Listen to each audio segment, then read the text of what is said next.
They blasted and dug with their sweat and their guts. They never drank water but whiskey by pints. And the shanty towns rang with their songs and their fights. Navigator, navigator, rise up and be strong. The morning is here and there's work to be done. Get your pick and your shovel and them old dynamite.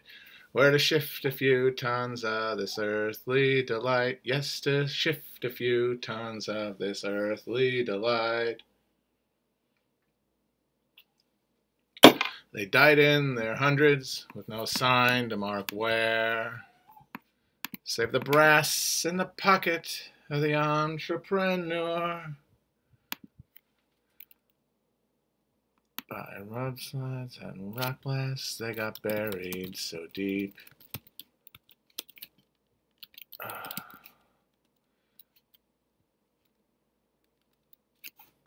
But if death, if not life, they'll have peace while they sleep. Navigator, navigator, rise up and be strong. The morning is here and there's work to be done. Take your tick and your shovel and them old dynamite. Where to shift a few tons of this earthly delight. Yes, to shift a few tons of this earthly delight.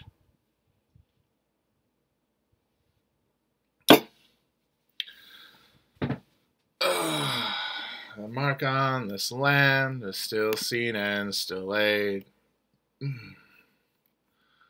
A way for a commerce where vast fortunes were made. Some loyal to an empire where the sun never set, which is now deep in darkness, but the railway's there yet. Navigator, navigator, rise up and be strong. The morning is here and there's work to be done. Take your pick and your shovel and them old dynamite. We're to shift a few tons of this earthly delight. Yes, to shift a few tons of this earthly delight. One of my favorite songs, Navigator, as covered by the Pogues. That's not a Pogues original. The band says the band played Waltzing Matilda, also a cover. Two of their best songs were covers, but it just shows the breadth of your musicality in a way that you can make the definitive version of something. Somebody asked if Panda Express is good, and you know what? I wouldn't have been qualified to answer that until a couple weeks ago. But I just the last couple weeks, I found myself by happenstance going into Panda Expresses, not in malls, which I honestly, before this month, didn't think was a thing.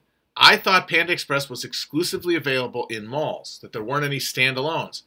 And now 2 times in the last month, I found myself in a situation where I needed to eat something on the run, and I'm in a car, and oh, there's Panda Express. And I've gone twice now. I had the Beijing beef one time, the bowl, and the other time I had I think the garlic pepper chicken, and I have to say, pretty good. And I realize, at least this is my theory, I don't know if it's true, that the reason that Panda Express now, I really feel like this is new, now has these standalone locations, because I swear to God, I never saw Panda Express outside of a mall before. And since I don't go to malls as a habit, as a matter of course, I kind of thought, well, I'm never going to have Panda Express again. And then boom, they're out there. And my theory about it, it's totally made up by me, theoretical style, is that it is the market responding to the creation of the Chipotle level of like ethnic food delivery. Like Chipotle invented a new way to get a ethnic cuisine, right? In a way that was like rationalized and standardized and homogenized for a suburban palate. That had existed at the end of fast food like Taco Bell, but it had not existed at the level of the attainable, like upmarket faster food. The area for the more well-heeled among the middle class who buys things and goes to restaurants that are sufficient in number to make a business, to make an industry. They found this sector of people with a little more money in their hands. And yes, Subway was the first of this, but it was really an outlier and really ahead of its time. It was, and also, the sub is sort of a different thing. They kind of invented something there. But so Chipotle is this new type of consumer experience for the people who want to gesture towards like urban sophistication that higher price-pointed food offerings represent, but live in the context of economically and geographically in like a suburban milieu. Attainable urbanity, attainable bohemianism. And that created a new market, really, because people found out, oh, there's money here. And so now you have a bunch of attempts to do that for different foods. Pizza has two, Pieology and Blaze, which I believe is owned by Chipotle. It's like a play for a new sector. And that is, hey, what if you could do that with pizza? What if you could make pizza bespoke enough to transcend like a hot and ready or a fucking a déclassé $5 hot and ready from Little Caesars, but isn't like a brick mortar Neapolitan place that's more expensive. It's the new era, and so that's going to come for every type of food. And maybe Panda Express saw the spot and went for it, sort of the way that Blockbuster could have evolved into the streaming platform that we all use for movies, but they fucked up. Like they had the slot, and there was even the awareness that it was a reality, and there was a desire within the company to move in that direction, but they were too more poorly managed to handle it.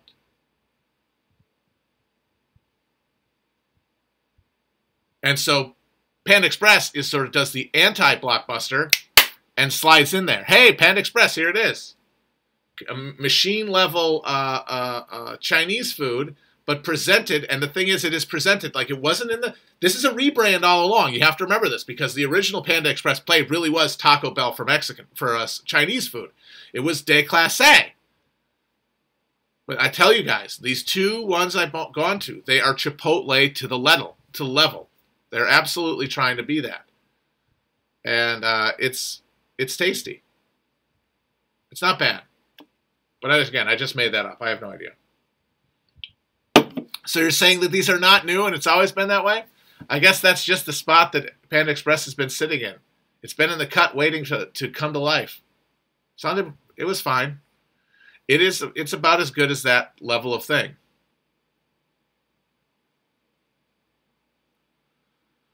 So that is to say, Panda Express is not bad. The Beijing beef was pretty good, I gotta say. You could build a bowl with the different type of things. They have like 6 different versions. And you can go with lo mein or fried rice as a base.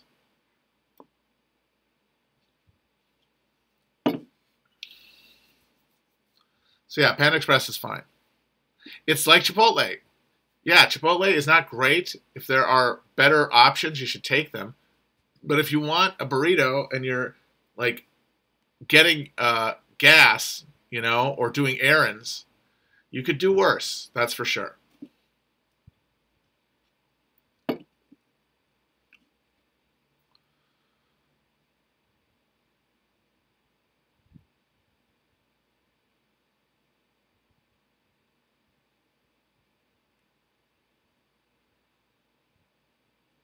Look at all those emotes. There are no bodegas in LA. There are 7-Elevens. And I got to say, I'm with Matt Bruning on this. 7-Eleven is superior to the bodega in every way. It is the highest level of bodega.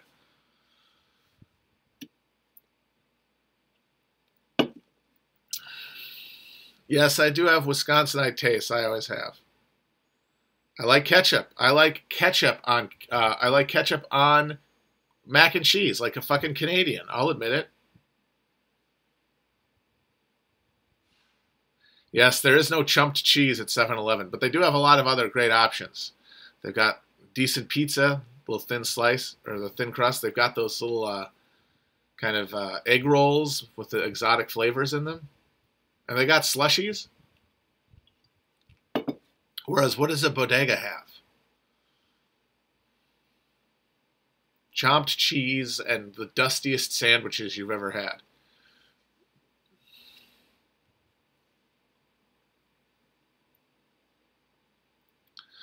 Yes, bodegas have atmosphere, and they better, because that's what you're paying for, living in a city with bodegas. That's what makes it all worthwhile, is that exotic touch to make you feel sophisticated. That's the value you get from the bodega experience.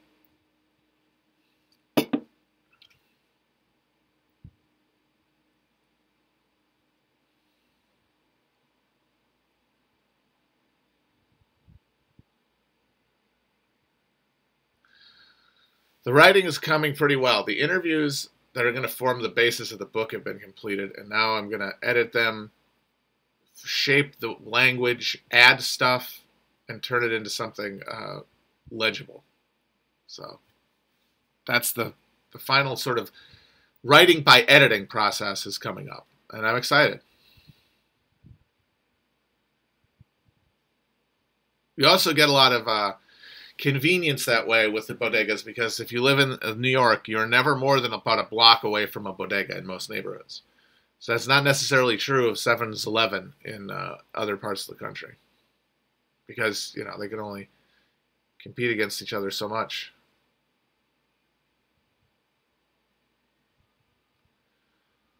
I went to a quick trip when I was in Wisconsin visiting my parents, and I've got to say, they have definitely risen to the challenge of the 7-Eleven food experience, because they don't just have the case of summer sausage and cheese curds that they used to have.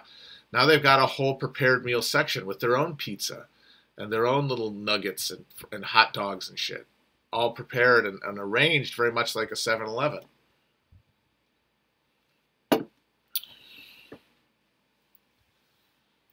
And apparently those upgrades were very expensive for 7-Eleven owner-operators, because it operates on a franchise model. But 7-Eleven has this contract where they dictate to their franchisee what they have to keep in their store to keep their license as a 7-Eleven. So they have to say, like, to be in a 7-Eleven, you have to provide X, Y, and Z, like, as part of your arrangement. And now their contracts are requiring them to keep these food items in there, even though it's very expensive to maintain a essentially restaurant inside something that's supposed to be a convenience store. And so it's actually a loss for a lot of these franchisees, but they have to pay that basically to keep the franchise. And so it's led to this really grim and honestly illustrative phenomenon where the mostly immigrant owners of 7-Eleven, who were brought into like their franchise relationship by a concerted effort by 7-Eleven to reach out to the South Asian community specifically, and say, hey, you want to come to this country? Here's an opportunity. You don't have to worry about if your engineering degree is going to be able to get you a similar job to that in the United States. You don't have to worry about maybe having to drive a cab if you can own your own business. And there's networks that created this. And now they're imposing all these requirements on the 7-Elevens that are making the margins so thin for the operators. Meanwhile, 7-Eleven is just getting the franchise fees, and getting the profits. Is that they're essentially working for like 20 grand a year. Like, they have been fully proletarianized, and they're hyper exploiting their own time too. They've been, even though they're members of the petty bourgeois, like they are the yeoman holdout because of their position, their vulnerable position as immigrants. Largely, like 7-Eleven would, if they kicked up a fuss about this stuff, 7-Eleven sicks ice on them.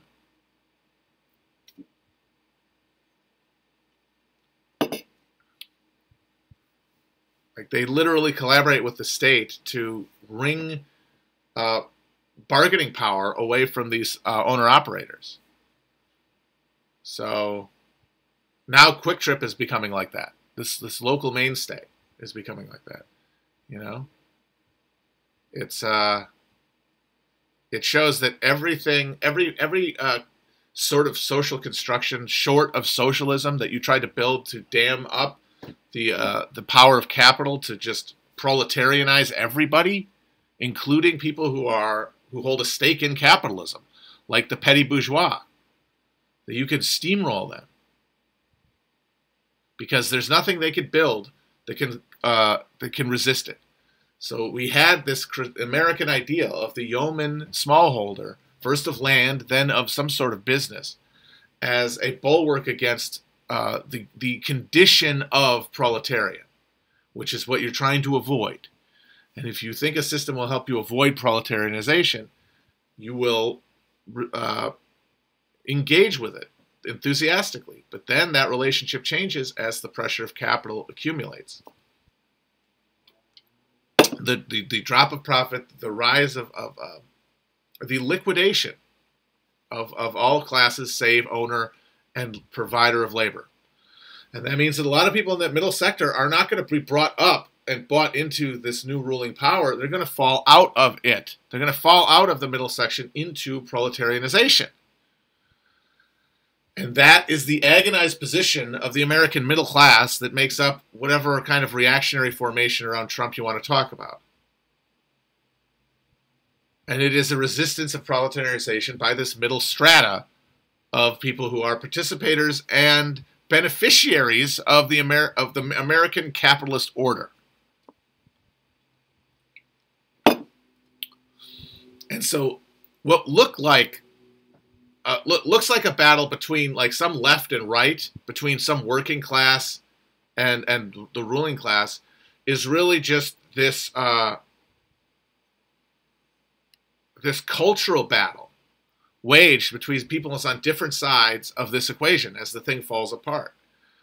So you've got this, the last remaining believers in capitalism, right, are your liberal media class and the media people that they create and the culture that they create. Those are the last people who really believe in capitalism, because they believe that even under fully proletarianized hyper-capitalism, that they will be on the winning end of it. That they will have reached a position within capitalism where they will be a rentier and not a laborer. A Eloi, not a Morlock. And that's because they believe at a level of a deep existential conviction that their talents, because these are the last meritocrats, that their talents will earn them a spot away from the conditions of exploitation that make up being a proletarian, or a member of the reserve army of labor, the totally destroyed and cast down lumpen that is created inevitably by this system.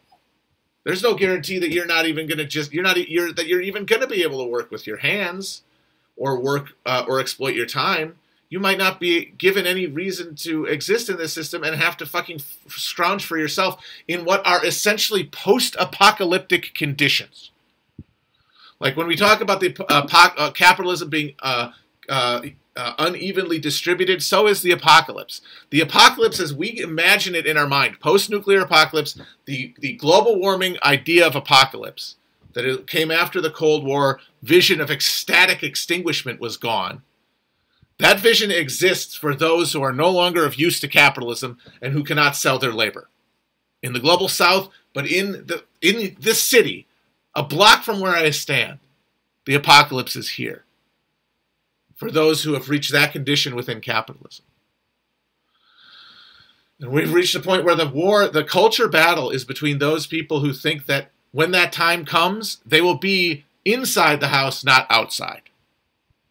And for our lumpen bourgeois that make up the Trump base, the Herrenvolk Democratic, the fascist, whatever you want to call it, base of populist nationalism, those people believe that when the time comes, given the current arrangement of capitalism, they will, in fact, be consumed and extruded and cast out into the apocalypse.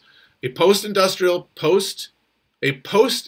world of total pollution, scarcity, and breakdown of basic protections of law and contract. And on the other side of that, the good guys from a cultural perspective, because they uphold pluralism, they uphold the notions of like universal humanity that we need to survive as a species, They have that going for them, but it is on top of a belief that these things can only be advanced by capitalism. An embedded understanding that only capitalism can sustain this. And so that means that on the other end of that, you have the people, the meritocrats, in addition to the people who are just so wealthy that they know that they already own the means of production. It doesn't matter. It's in their hip pocket. This is all just a game to them. But like that tenuous class, the academic elite, the media class,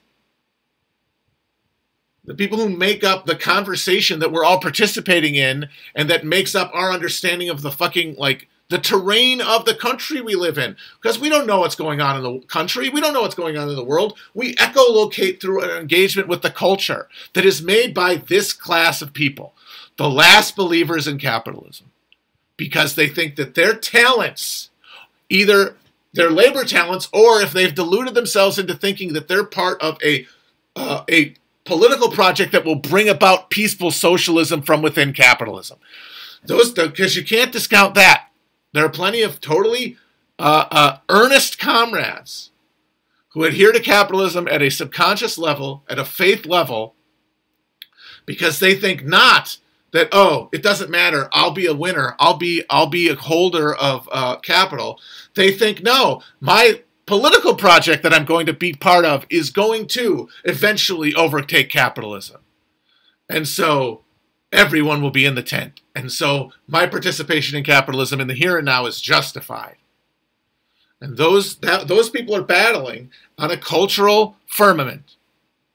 But at the basic, the machine is operating independently of the political engagement because we have detached from class, because our politics is purely a representation of our understanding of the world, which is the simulacrum, which is this cultural fake world, the world where the destiny of the nation is on whether or not we accept critical race theory, whether or not that is going to determine whether capitalism lives or dies.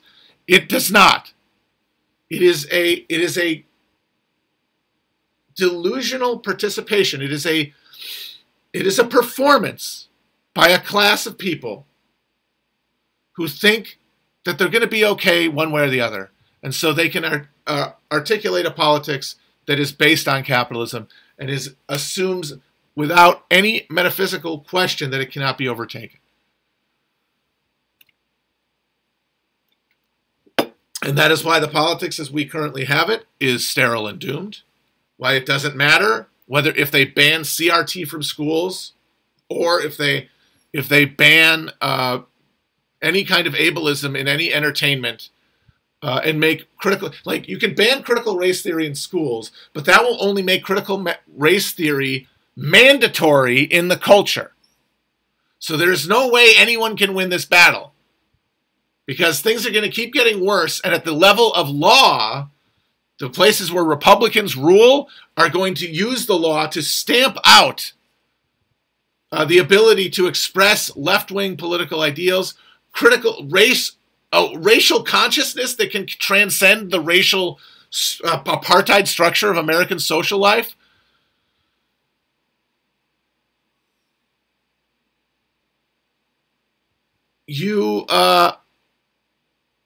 That you will somehow stop the drift of culture, because that's what you're actually participating in towards the sort of mongrelized culture you're afraid of.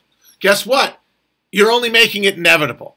Because if you make CRT illegal in schools, you will make it mandatory in cultural production. Now, they're not going to use laws to make it mandatory. They're just going to use the market in the form of what people will pay for. What media platforms will pay to have produced. That market, that invisible hand is going to determine, the actual market is going to determine that you cannot get anything made or consumed widely within the culture unless it if it makes race and racism the central and foundational message, purpose for being of it. Forget art. There is no aesthetic question here. We are only going to ask the question of, does this perform a political act of being anti-racist? And those dynamics will inflame each other and ratchet each other up and drive us towards civil conflict, but the engine of that will be a immiserating social context of hyper-capitalism overtaking everything and casting everyone out of any position of safety into full precarity. But that's not going to be addressed by any of these either cultural or political fights because they're independent of capitalism.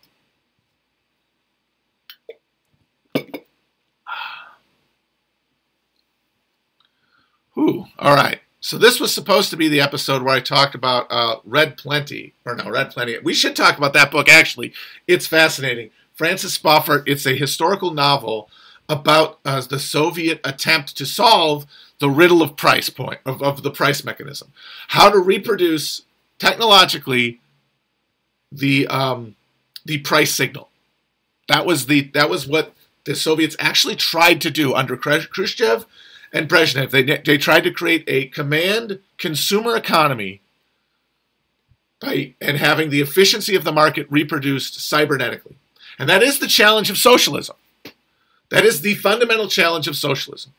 Because when you talk about the working class seizing control of capitalism at a point when its conditions of capital accumulation have created the necessary technological capacity to distribute labor outputs rationally and not through the market. And you can say that one of the reasons the Soviet Union failed is because we hadn't reached that point yet. A point that Marx was probably too optimistic in his own understanding. He underestimated the degree to which technology could put off the end of capitalism. That technology could smooth things out socially enough to allow capitalism to sustain itself, to buy off revolution, essentially. He underestimated its capacity to do that. That's not his fault. That is something he could not have known. That is one of those unknown knowns that's the ignorance that you have to revolve around. It's the black hole at the center of the universe, of our understanding of the world, is this unknowable future. And that's what every one of our understandings is built on. And so Marx built this perfect, I think, framework for understanding capitalism as an economy and as a politics, as a culture, as a reality. But as with anything, you can either know momentum or speed. You can't know both. There is a great unknown known. And for Marx, it was technology and the technological capacity to create, to distribute rationally resources, by which I mean to keep the host alive and not kill it. Rational distribution. And rational distribution happened at the center of capitalism because of imperialism. Because the hyper-exploitation of the global south allowed for a rational distribution of resources at the center of production where capitalism was most vulnerable away from crisis. And that was buying off the working class. And that is why America became the world headquarters of capitalism. It's why the German revolutions of 1918 and 1920 failed. Because at the center of capitalism, rational distribution had been culturally facilitated. And it spreads through the system, but at the level of the hyper-exploited endpoint of capital accumulation. The colonies, you have just pure savagery. You have no room for a social heart to beat. You have the cold steel. You have the whip of the slave owner. You have the sneer of cold command of the slave-owning aristocracy, the old junkers. And that meant that when the great crisis of capitalism finally came in the early 20th century, the capitalism Marx had been predicting and was correct in his understanding of about when it would happen, the technology had existed long enough to distribute rationally at the center of capitalism sufficient adherence to capitalism among the working class that there was, at the time of crisis, there was no one there to fight. When the real moment came, because you can forgive the social democrats in Germany, for example, for voting for war credits because they assume, like everybody, that World War I would be like every previous European war since the end of the Napoleonic era, since the Council of the Council of Vienna. Short, one-season-long affairs, bloody nose, and a treaty. They were all assuming that. They shouldn't have. That was insane. But it was underlining their logic. Because you go by, when you're trying to make a decision, you go by what had happened in the past. That's one of the fundamental things that is going to doom us as a species. So you can forgive them for that. Public opinion was patriotic, even among workers, because the system had been rewarding them. It had been giving them better lives. It had been giving them political control. It had been distributing the surplus of capitalism rationally and away from just the market hoovering it up towards in profits towards ownership.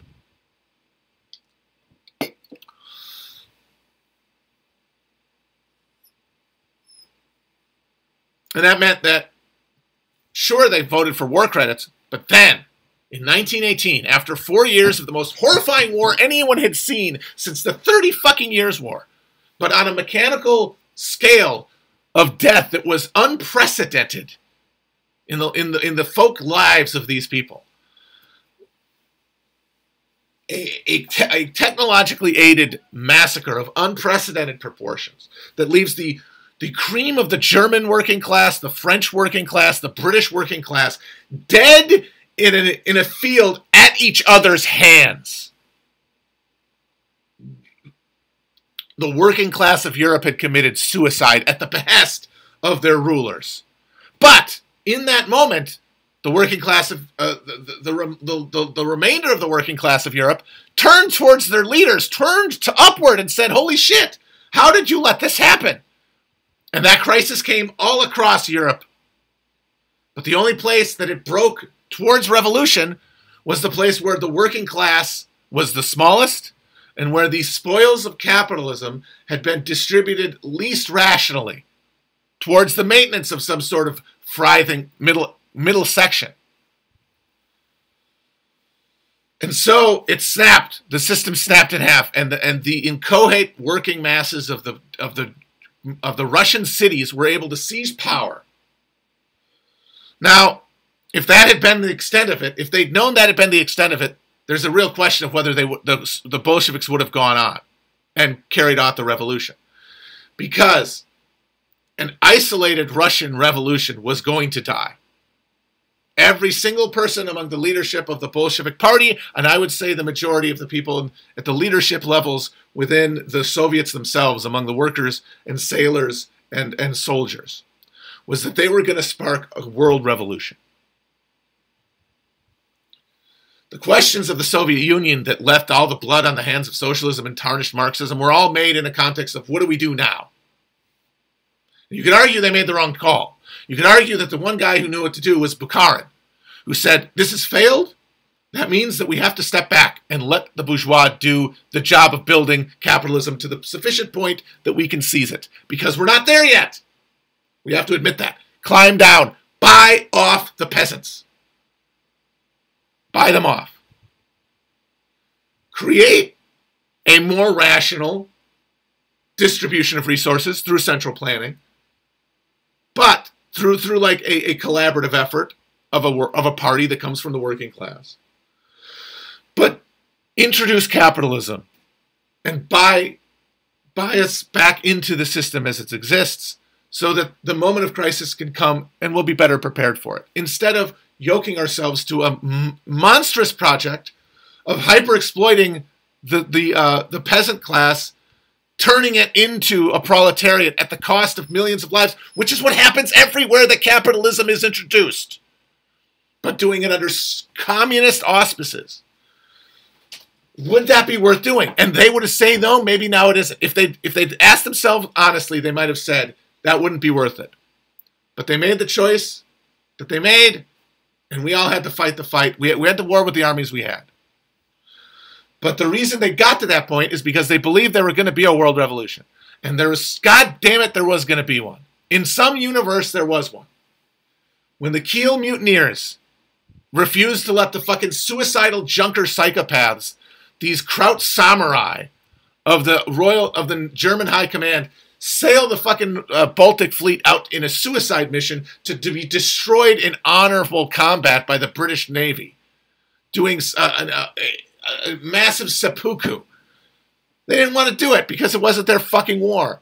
And it started a revolution that, if it had been yoked to the project in Russia, could have created a genuine conflict at a point of fluidity with a capitalism that might have been disorganized enough and weakened enough to be challenged by it.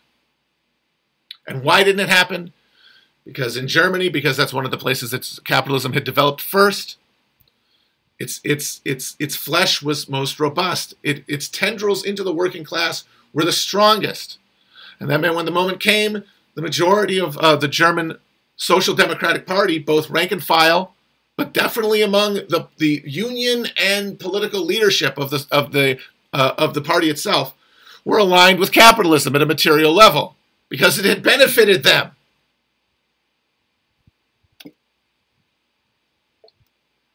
And so the Freikorps, the brain-fried, death-worshipping psychos who had been turned into orcs, essentially, by contact with industrial warfare, were organized and let loose by the Social Democrats to stamp down the world revolution, which was what anybody with eyes could see should have known was the moment, the apocalyptic moment that Marxism was premised upon.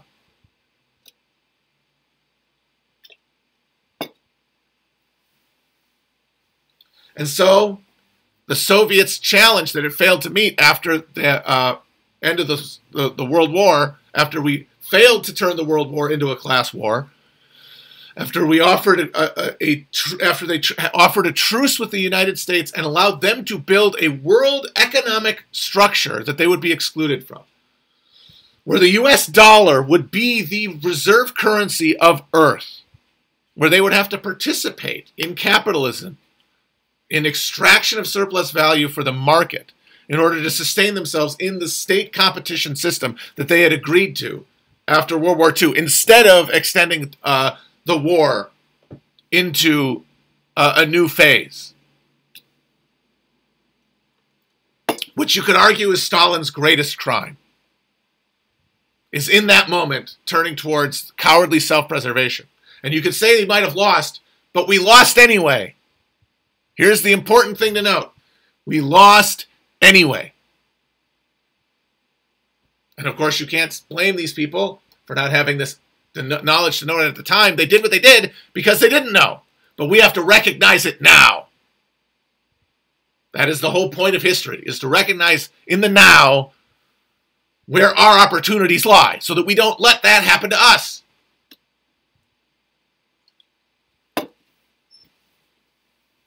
Because if Stalin had built up that industrial behemoth, turned the clay, the potato sack of the Russian peasantry into the beautiful twice-baked potatoes of the 5-year plan in industrial Russia, allied with workers' movements all throughout the world that were essentially appendages of them at that point,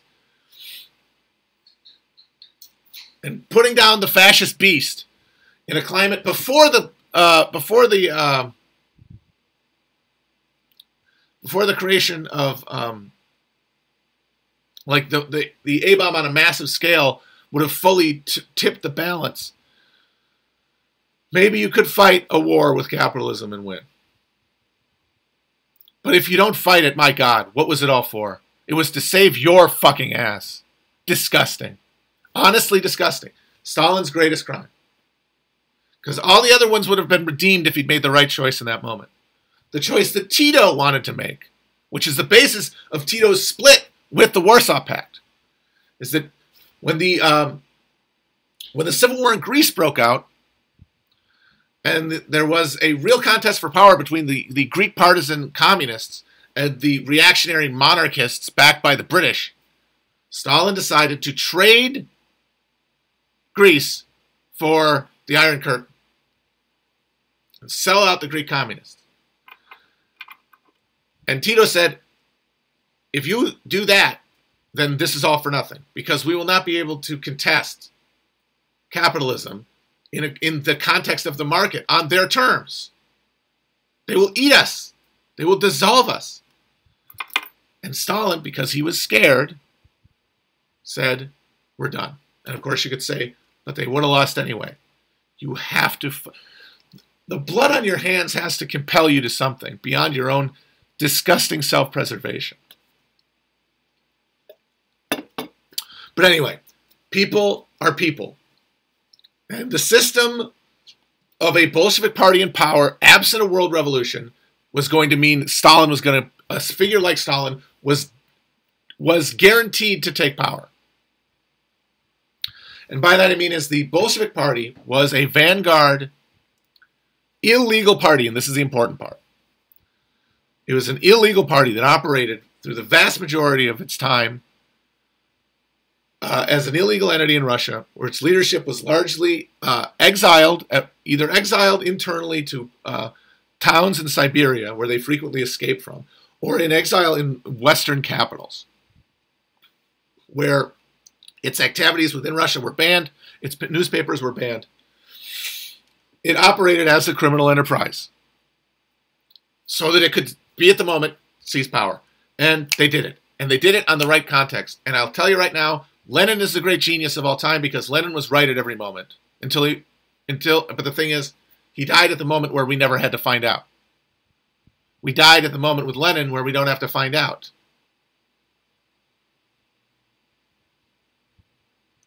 But Lenin was perfectly suited to seizing power with that, going to war with the army he had. But his assumption that seizing power in Russia was worth doing was premised on the idea that it would launch a world revolution. It was all premised on that underlying assumption that Trotsky had conceived of, the permanent revolution. That is what solved the riddle of how to move forward in a context where Marxism couldn't really be applied to a system where there was no capitalist class to work against. You had had capitalism brought in as a cargo cult by this feudal ruling class that was been thrust into competition by capitalism and was frantically trying to keep up. And that's the most important thing to remember,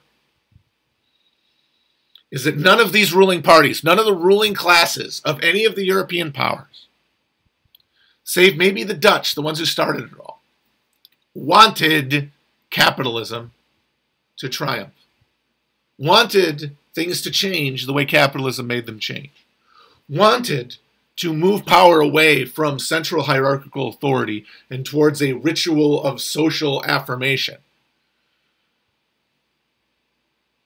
But they had to do it because they were in competition with each other. And capitalism provided a superior mechanism for wielding state power by rationalizing the distribution of resources of the state away towards private profit and towards socially advantageous mechanisms of governance.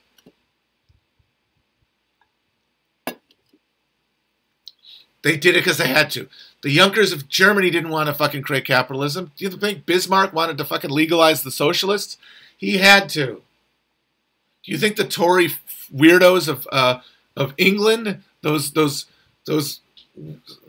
bewigged freaks out in their fucking chalets doing horrifying sex crimes to each other, looking out on their vast acreages, do you think that they really wanted to fucking be cheek to jowl with a bunch of foreigners and Jews in a city using little tokens to make fake value? You think they wanted to do something as unhonorable as that? As dishonorable as determining value in a way beyond honor and conquest on the battlefield? No, they had to, because the French were doing it, and the Spanish were doing it, and everybody was doing it, and they were fueling it with the spoils of empire and conquest in the New World. And the hyper-exploitation at the point of the spear of imperial capitalism allowed them to distribute profits socially, because capitalism gave them up to equalize the system.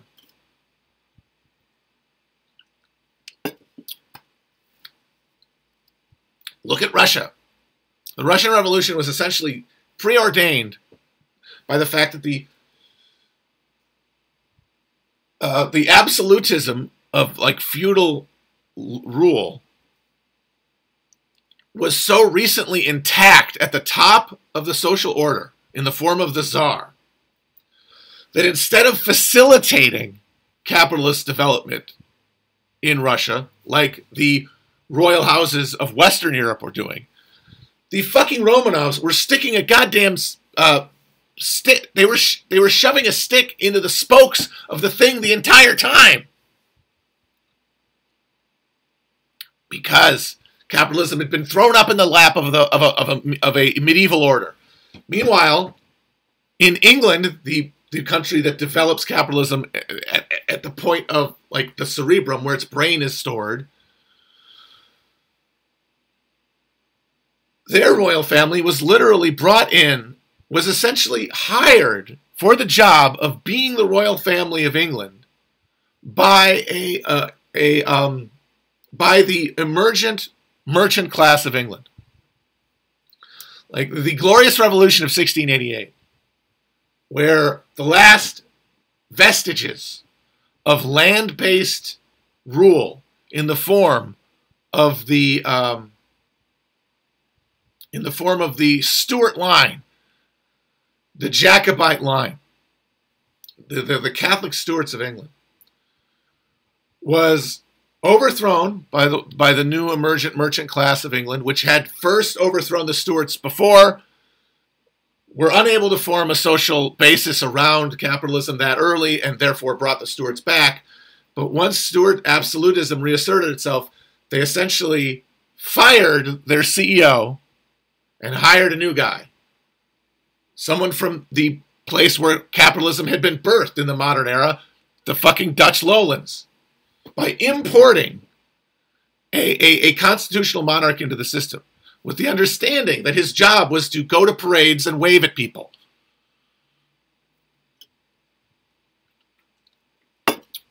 And so capitalism in England is presided over by this machine that is designed to lubricate the system, a parliamentary system that just throws water onto the gears to keep it from smoking.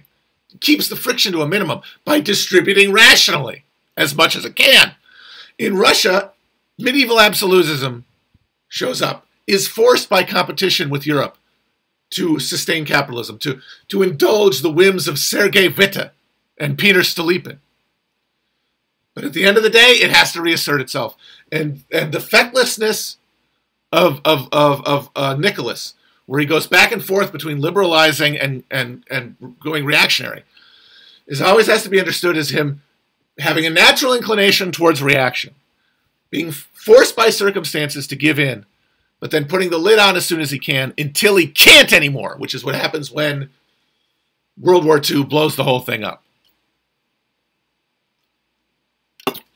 But in every other system in Europe, every other monarchy in Europe, there had been sufficient infusion of capitalism. Capitalism had been around long enough to infuse itself within the mechanisms of power that those ruling classes could preside over a system that allowed for more rational distribution.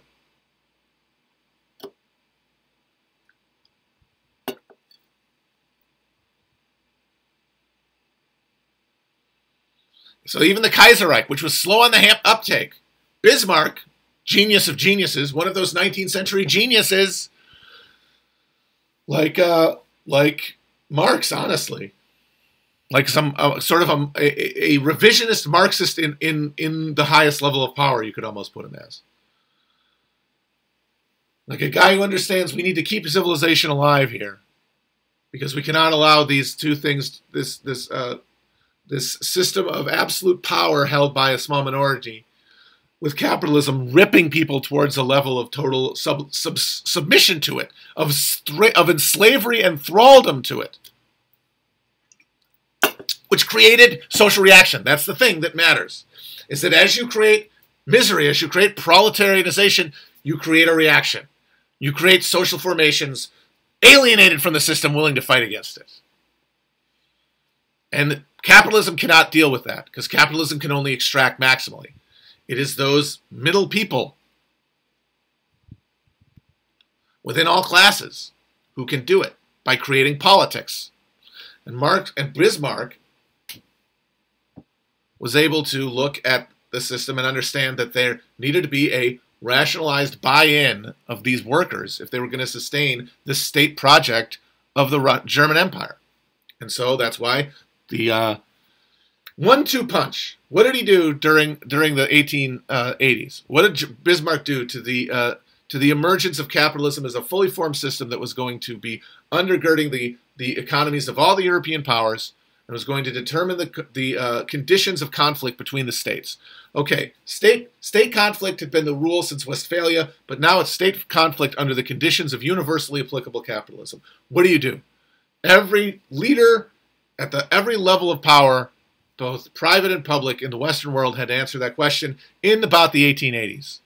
And the answer was determined by where there were the combination of technological efficiency and extraction of colonial plunder that allowed you to buy off the moment of reckoning and allow you to compete now in the interstate conflict. And Bismarck said, what do? We legalize the socialists. We let them vote for socialists. We let socialists serve. We let them get essentially turned into bourgeois. Everybody now that you've validated the working class, you've created new jobs for the working class that are no longer working class jobs in that they are no longer connected to the process of extraction of surplus value. They are now there to facilitate capitalism. And that's a cushy job. You are no longer you are of course still exploited with capitalism, but it's now a mixed condition, and you don't feel exploited, you feel rewarded. You feel that you are the beneficiary of alienation at a material level because you are. And then you have to rationalize it one way or another, but it is your condition now. And that puts you invested in capitalism. It makes you invested in the perpetuation of a system that has allowed you to feel this comfort. So now you believe not a conflict that will see you annihilated. You believe in a conflict that will see you victorious over time because of how fucking smart and virtuous you are. And that's how the smart and virtuous leaders of the SDP, by the time World War I rolls around, vote for war credits. And then when the crucial moment comes in 1918, they fucking bring fascism to life. They perform a fucking dark ritual and bring the Freikorps into existence, which will then be the needle point end of the spear of fascism that ends up cracking open the social fucking fabric of Germany and then destroys half of the world.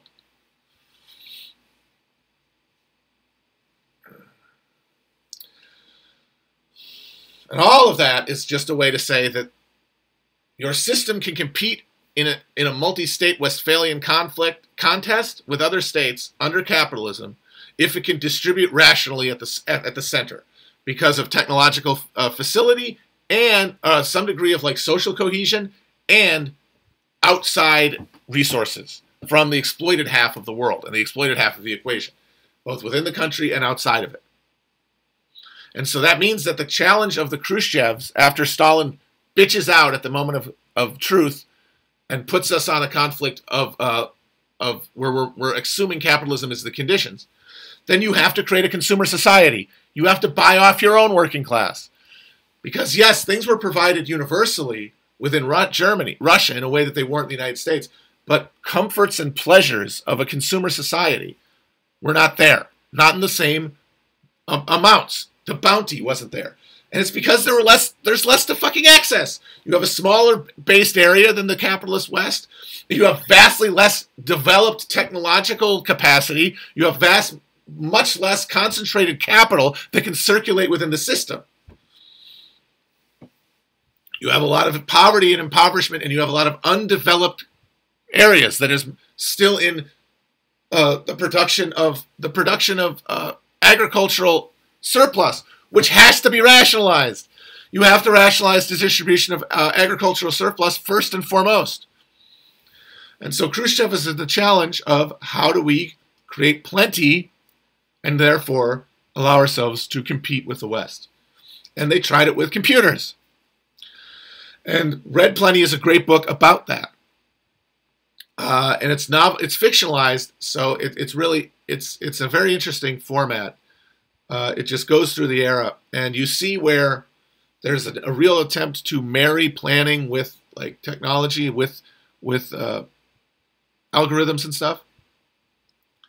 And it falls short in large part because the Soviet leadership is too adhered to their own power to risk losing it by the machine making decisions that aren't to their benefit, which they wouldn't necessarily be. Like, they were too ossified as a ruling class, and that's because they were the party that had taken power. They were an outlaw party that operated as a criminal organization, which meant once Lenin died, once the Moses brought him to the promised land and they had to start fresh, the person who was going to be closest to power and most able and to effectively exercise it in the conditions that they were presented with would be an amoral gangster psychopath. Only an amoral gangster psychopath in the conditions of a criminal organization ruling under conditions of total encirclement and attack. First a civil war and an allied invasion, and then full economic warfare after that. And then, of course, the fucking Germans showing up and killing half the country. Those are the conditions that are forging the conflict within Russia, and with the Soviet Union, rather. And that means anybody with any fucking social conscience, any proletarian solidarity is going to get fucking thrown away by the wayside. They were going to be destroyed, as were the dumb, cynical people who couldn't just operate from wily planning. The only ones who win are these cynical people who are also smart.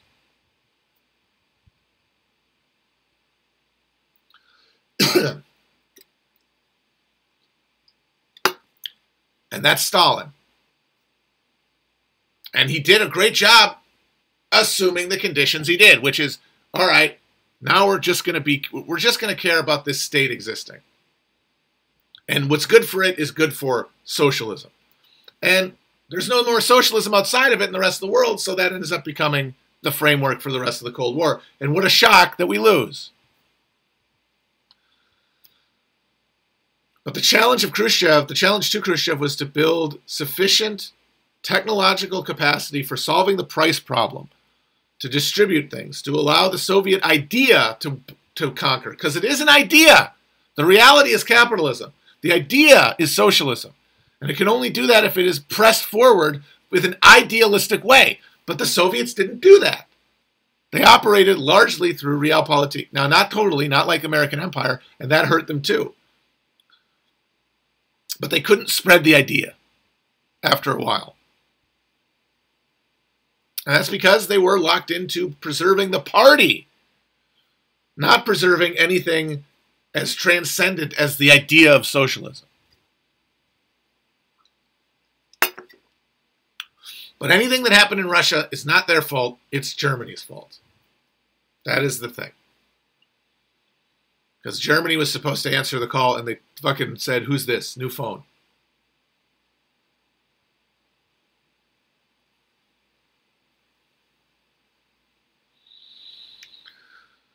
So once it was clear that the Soviets weren't going to be able to answer the question in the 70s, what happened in the 70s is that all of the urgency on any meaningful question of solving the contradiction of a consumer socialist society under restrained resources was solved by oil prices going up. The big oil shock in the 70s vastly boosted the Soviet export economy, and therefore allowed for this stagnation where the political crisis was bought off for the first time with the consumer glut that had been promised by Khrushchev. But it wasn't because they'd actually solved the question of price and created efficiency there, like they wanted to do, like Cybersyn in Chile wanted to do before it was destroyed by Pinochet, one of the great disasters of our time.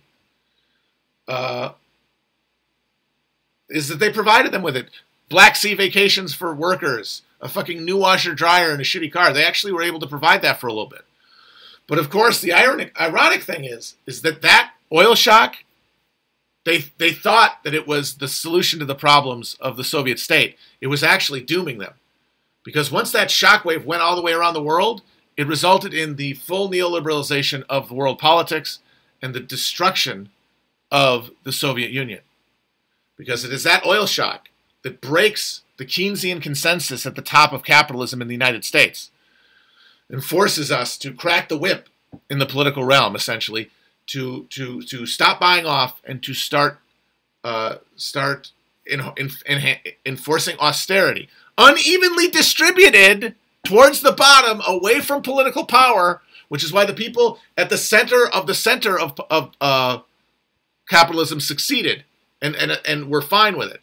The homeowner class in the United States, by the time the crisis came, they were bought off sufficiently that they're still Republicans. They're still the base of this reaction within capitalism. But first, it came for the urban blacks. Like people talk about the collapse of the black community in the 70s, and of course the conservative argument is that their culture went to shit. Thankfully, because we got rid of segregation, because they started commingling and living lewdly and lasciviously, they lost their community center because they lost their segregated character. That's the conservative argument for what happened. What actually happened is that the small black working to middle class that had been established for the white working to middle class after World War II was actually taking hold. They were actually starting to build some of it in the urban centers. They were actually starting to build some wealth, build an infrastructure and a social reality there, a fabric within capitalism. But then that oil shock that resulted in the reorientation away from the labor end of distribution of profit towards the ownership end, that is going to tip over the Keynesian consensus into the final unraveling, starts with deindustrialization in the cities, which means the people who moved there most recently, the black emigres of the Great Migration period, are the first to be deprived by it. And what we see in the 90s and aughts and the hillbilly elegy phenomenon of white people, oh my God, these white people, they're acting black. That's the big horror of the Charles Murray thesis, is why are these white people acting like black people socially? And it's like, well, no, it's nothing to do with culture. It's nothing to do with brain shape or any of this bullshit. It's that the conditions of total immiseration in America, the total proletarianization, hit them first. And now your social order is seeing the same disruptions, the same pathologies emerge. What a shock. But it hits the bottom first. It hits the bottom. The poorest urban minorities, then later the poorest rural and suburban whites. They fall off the board, and they stop, and they become they are now the poor. They're now essentially as social. They are as politically alienated, basically, as black people are. Like, not quite, but it's similar. And then you have those remaining homeowners who got bought out after World War II, and now it's shrinking. The ring of protection is going away, and their expression of that alienation is this culture war, because they are consumed by the same matrix the rest of us are, and they cannot express their politics in class terms because they don't live them and they don't believe themselves to exist in those categories. Those aren't defined to them with meaning. What means things to them are questions of race, culture, nationalism, and therefore their politics reflect that. So that's the conflict we're seeing now. That's all we have instead of politics, and that's why our only hope is the reemergence around labor of first strike culture, and then political culture coming out of strike culture. That's going to be it. Is going to be the conflicts, the sparks lit in labor fight conflict, like not the cultural realm of politics. That'll come later, and it's going to also be going on at the local level now to seed bed. Because remember, all big changes, all big shifts politically are driven at the base by the ferment of class conflict. But they are, like, those torrents are moved through tributaries defined first by culture, by politics, by formal conflict, by ideal conflict. Because the people creating these social forms that we live are all outside of class conflict. They're not living class conflict. They're living the fabricated conflict that their adherence to capitalism demands.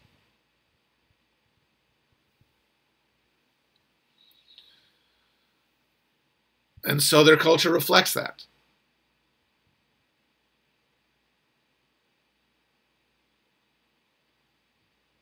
And of course, the real tragedy of the moment, and this is why I said read plenty instead of Ministry for the Future, and why I think Ministry for the Future is a book that has similar questions on its mind,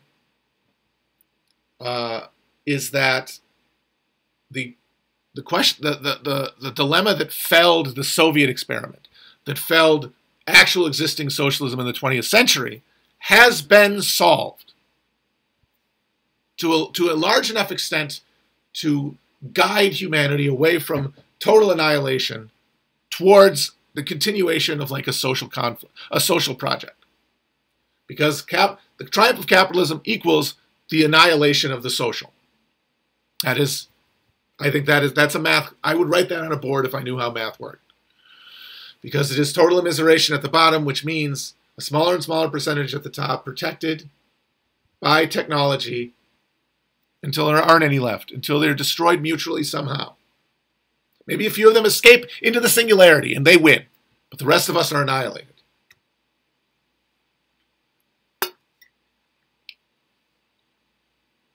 That is the axiomatic endpoint of capitalism.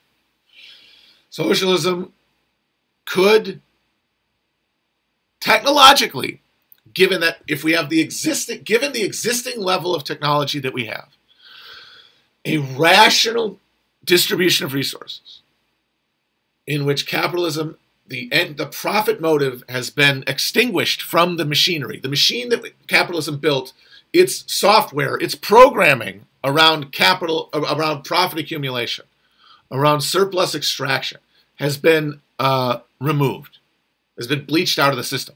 And then you boot in a new fucking software protocol towards rationalized, technologically facilitated distribution of resources within the system. We have the sufficient concentration of capital now to do that. I think that is the fundamental argument of the book Ministry for the Future. I'm not going to talk about it too much today because I kind of went on a tangent. I'll follow up more on this tomorrow. But suffice to say, for the moment, that I think that question has been answered. And the book, Ministry for the Future, is largely about making the case that that's true. And I think that is why the book has basically nothing to say about how this thing would happen, how this machinery would be seized by the working class of the world in any meaningful definition of that term. That is left pretty much unexplained, marginal. It is turned into like a voice. It's turned into a feeling. It's turned into an experience rather than a description. And that's because the question cannot be answered. No, it's the same reason Marx couldn't know that capitalism was going to defeat the conflict that he saw within it, technologically. He didn't know that was going to happen because that was the X factor. We're in a new world with new X factors. So the thing you can't know is what is going to move this thing at a grand level. All you can do is know what to do in the moment. And this book is essentially Kim Stanley Robinson saying, imagine you're in the moment, when it matters. Imagine when you're in the moment where you can feel like what the right thing to do is. And instead of rationalizing your way around doing it, you do it. Imagine every moment of your life where that counts and you make the right choice. The choice that's against maybe your best interest because you're black-pilled, because you've decided that nothing matters but you, that there's no point in fighting anything truly, that politics really is just a moral costume that you put on to validate your position within a system that you benefit from.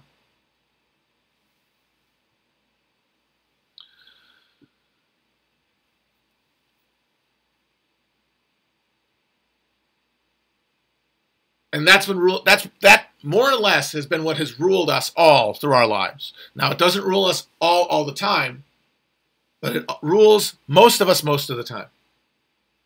And honestly, any like the arc of history that Martin Luther King talks about, that arc is defined by people pulling against that.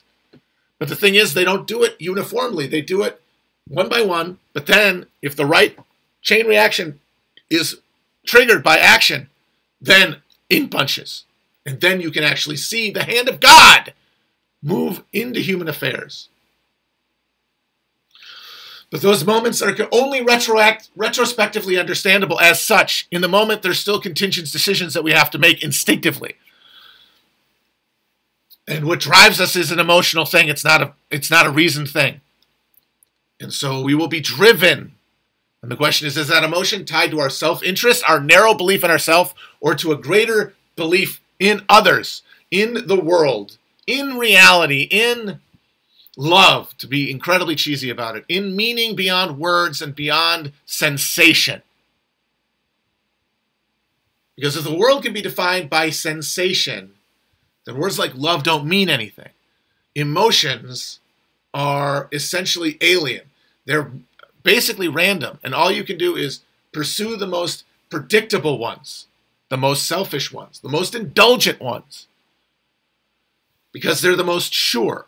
The other ones require belief. They require you to be able to get in your head and imagine something and have that thinking give you a feeling.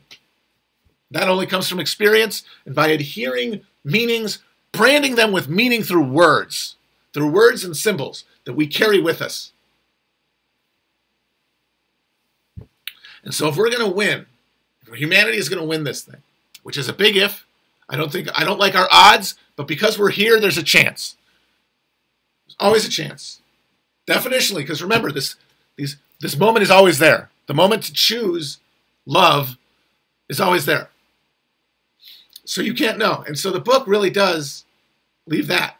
What's left is the skeleton of stuff that we could do if we felt like it. And that makes it very unsatisfying, obviously. But it does, I think, still mean that it is a useful contribution to the literature, because for the people who are more inclined towards the rational, more inclined towards believing that emotions don't have any kind of effect on reality, that reality is essentially knowable, and that emotions do not form its reality, that we don't essentially make reality emotionally. And that is the rational delusion. The fact is that all beliefs, all understanding of the world arrives from emotion first and foremost. Emotion is what defines all. Everything else comes in every sense after. In the temporal sense, in that it is a response to feeling. It's a response to bodily and sensorial and pre-verbal emotion. You have the feeling before you can put a word to it, which means rationalism is always going to miss that part of the world that is composed of pure feeling. But that is made by our rational perception of the world. That is the dialectical tension between the two. And if you have to have a faith in that to act. And if you do, you will find the moments to act. And if enough of us do, and we hit 7 enough times on the fucking, on the craps table of the universe, and the right hand falls the right way, we can do it. And this book is there to give the more rationally minded a little bit of faith in that. Because here's what we could do if it was possible. There's a different energy in, rushing at a cockpit, like Flight 93 style, if you've got a pilot on the plane who you know could land it, than if you don't. You have, you think about it longer. You plan more ahead. You coordinate your actions better because your fear has been overwhelmed by your belief in your future if you work together. You don't have a fucking pilot, and the pilots are dead, and there's these guys aiming the plane, a 747. You'll fight for yourself. We know that, and unless that didn't happen, who knows? But I believe that's a possible result. I believe if people knew that a plane was been hijacked, they might do it, if not to just sit there, because they'd be driven there by fear, but they'd be driven there purely by fear. By animal fear, untethered to reason, because they wouldn't really have any reason to believe that they'd actually survive. They're just frantically acting. And an understanding of this dynamic, reading history through this lens, seeing this dynamic play out throughout history and in the world around us, applying that dialectical lens, it salves us. It soothes our fear and allows us to see the world through more clear eyes, because we are not being ever so momentarily made anxious by the bleeping alarm sound, the knowledge that we're on a fucking Flight 93 with no auxiliary pilot. But if you really do, you have that knowledge tethered to some transcendent understanding of the world, some transcendent understanding of meaning residing beyond the self. That gives you praxis. And so that is why I can't really ever, that's why I really sympathize with Robinson in reading this book, because I feel like with a lot of these talks that I'm doing and a lot of my like, I guess you'd call it artistic project, pretentiously, of my career, insanely, you could call it, has been to give voice to that understanding, that dialectical fixedness, that explanatory framework, because it can soothe fear a little bit. It can give you reason to believe that there's a possibility that there are machinery we can grasp. If we can push ourselves out of the matrix together, there's machinery in our grasp. Yeah, my throat is getting a little, ooh, I should wrap it up though. I've gone long already.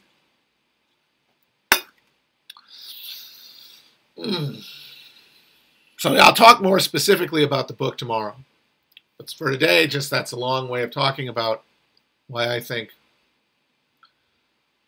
it's interesting to study history and politics in the contemporary sense. It's interesting to apply the historical materialist heuristic to the culture that we consume, because it can make us fitter actors in world history. It can make us sharper. It can make us less fearful, more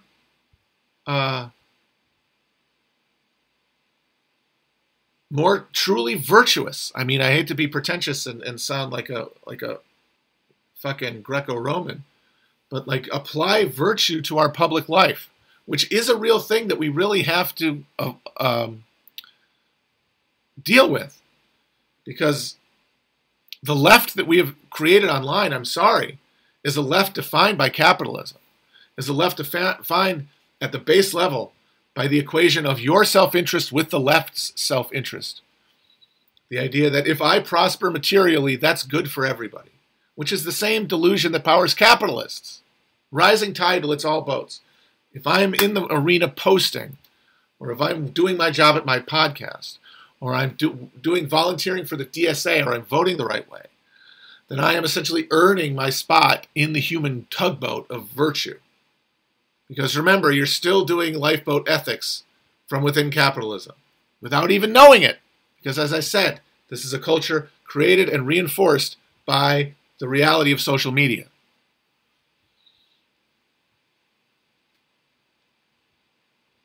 And so that is the only way that I can think of to take the fundamental contradiction that my job is to entrance you into this fantasy politics, with the fact that my goal now is to disenchant people from that. You know, the Howard Beale thing. Like, how do you do that? Is that not a fundamental contradiction? And it is, but it's one that can be transcended by belief. By belief. I will keep doing this and I will continue to feel good about doing it. That's the important part. I will feel fulfilled. I will feel centered. I won't feel anxious. I won't feel guilty. I will not feel neurotic. I will feel kind of at peace.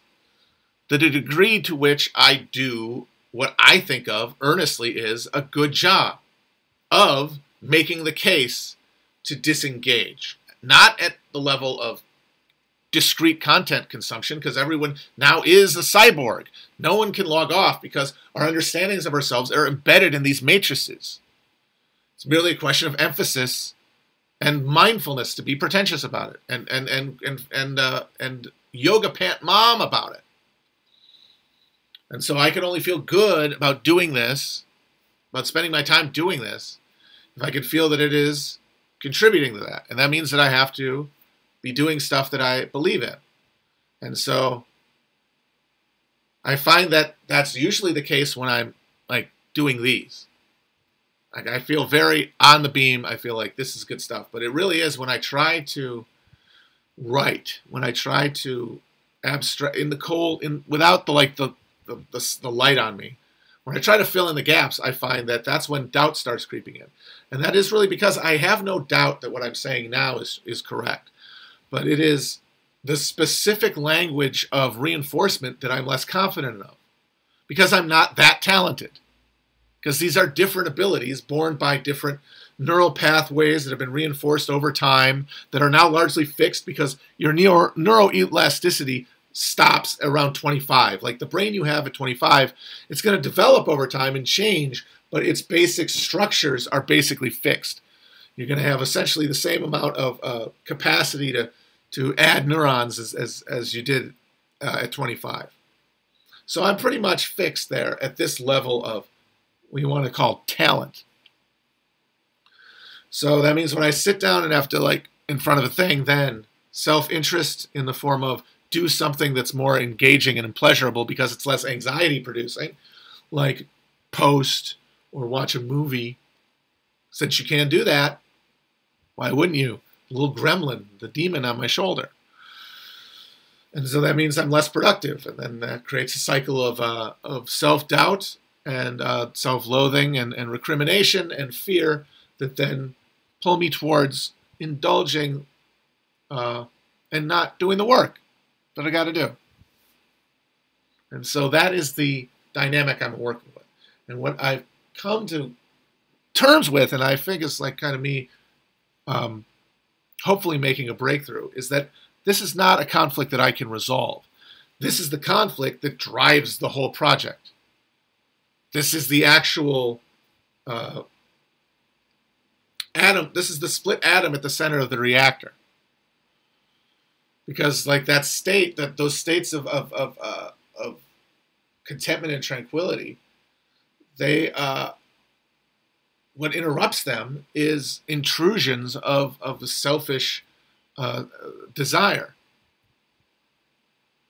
And so they're going to pull you away from that unless you can constructively spend time.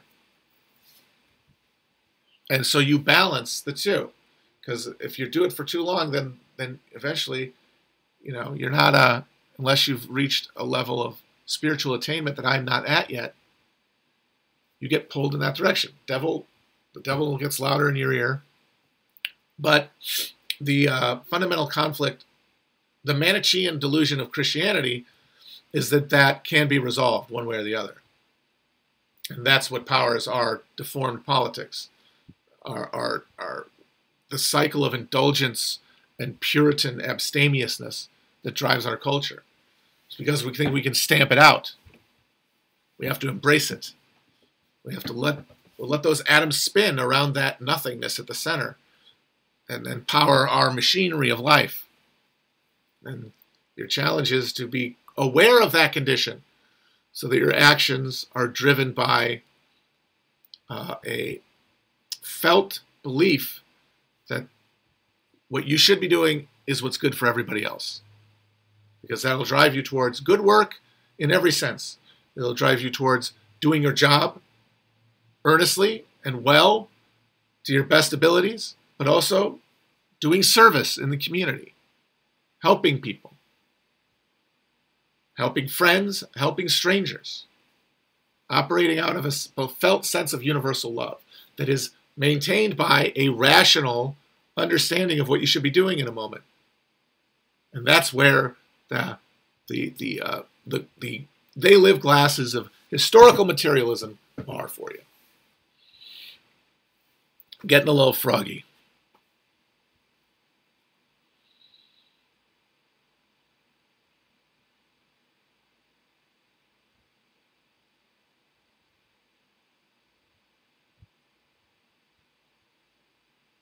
Somebody says, just to wrap up here, because this is a good capstone. Somebody says, is this like in 1984 when Winston says that he believes in the end the party will lose? Yes, because Orwell was only talking about the Soviet Union.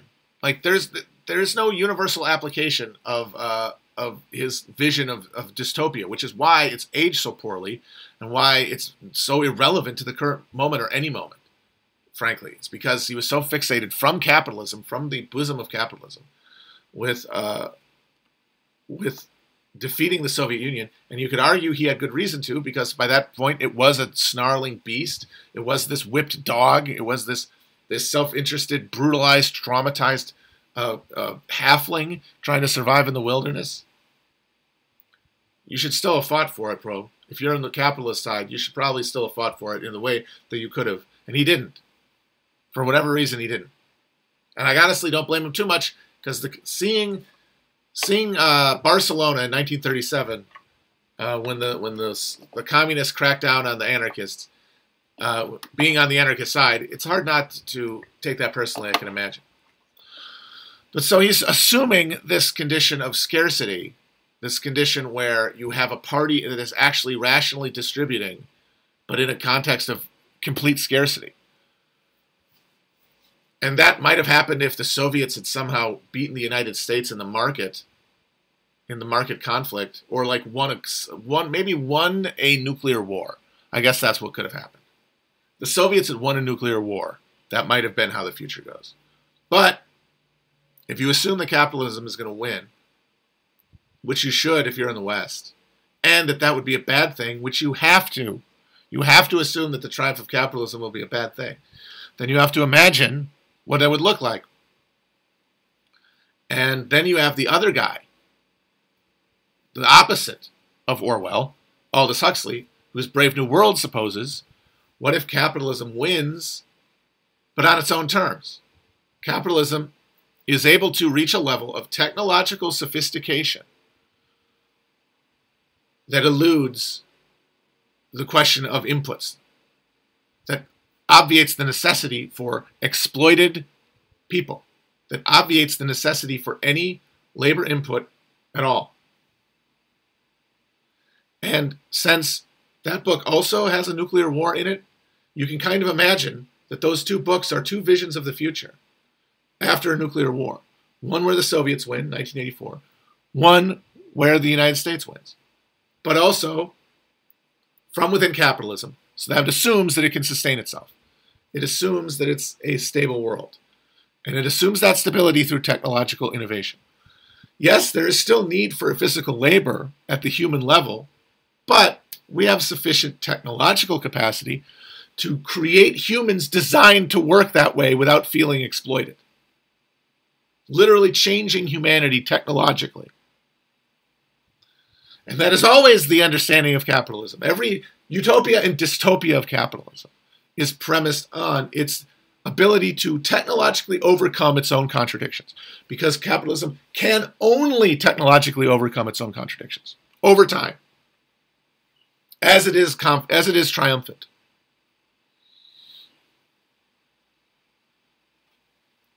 And so you have to ask yourself, if you're a capitalist, first of all, if you win, your best case scenario is a brave new world. Everyone is a hedonist. There is a kind of a ritual jungle orgy that takes the place of religious ritual.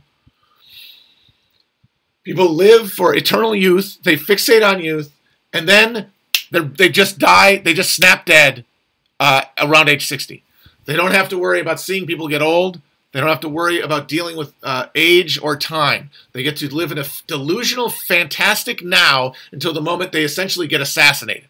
It's like, hey, what if capitalism was you get to eat, drink, and be merry, and then you shoot you in the head when you're 60? That's a way to solve the question of inputs, right? Like, okay, we don't have to worry about us outstripping resources because we're culling the population. But they don't mind because they're having such a good time. That's your best case scenario under capitalism. So if you believe in capitalism and you also are a believer in any kind of like traditional reality, some traditional masculinity, any of that stuff, no, not going to happen. You're probably going to be an upsilon semi-moron. And then you're going to get to watch all the fucking alphas just fucking suck until they get thrown into a meat grinder. Now you're forgetting, I said 60, but part of the technology they have is that they extend vitality so that people aren't feeling aging. You feel like you're in your 20s or 30s until 60. And then you look that way too. That's the important part. So you got to say, if you like capitalism, that's your best case scenario. But here's the important thing. That will never happen because we are now at the point where we see the inputs. Capacity, do we have it? Do we have the technological capacity to rationalize human production? Yes. Not without bumps, not without conflict, not without violence, not without mass death. But mass death was going to happen anyway. We're talking handleable mass death. George C. Scott, I'm not saying we won't get our hair mussed mass death.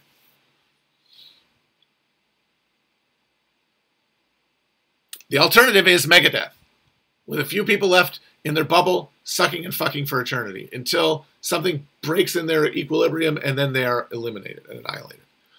Or they all become computer programs. But then the computer program will end. And that moment will be eternal. The moment that will be eternal is the moment of extinguishment. Hell or heaven. Because there is a non-Brave New World desacralized hell world version of that post-scarcity reality that is possible. A world where people get to live natural lives, live natural lifespans, are content and happy along all of them, are in some sort of harmony with the world, have some sort of spiritual belief that transcends the X's and O's of human life, the limitations of a singular lifetime. You believe in a life beyond that, an everlasting, eternal reality that you are, of course, also part of for every moment, but which you lack the senses to be able to be aware of most of the time because you've been thrust into the shit, hell, deatomized end of history. We are now shredded monads trying to rebuild all of our sensory organs from scratch every moment. Every moment we're feeling the raw tendrils of our severed social connections and our need for some sort of meaning that transcends our physical place in the world. And then it is seared shut by the grinding mechanisms of the market overawing our ability to act independently of them. Being driven more and more to become androids.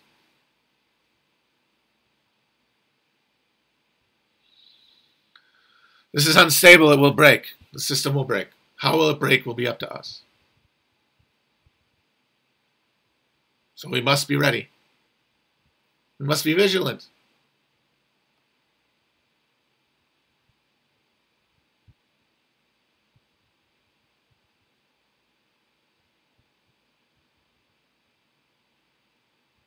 All right, I'm going to get some drinks. I'm a little parched after that, so see you dudes later. Dudes and dudettes. Major League Butt Kicking is back on.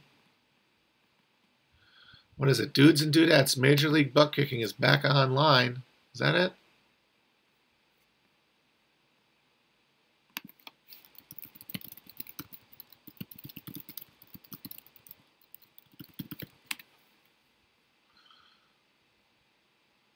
Back in town. For some reason, that's not what that sounded like. Dudes and dudettes, Major League Butt Kicking is back in town.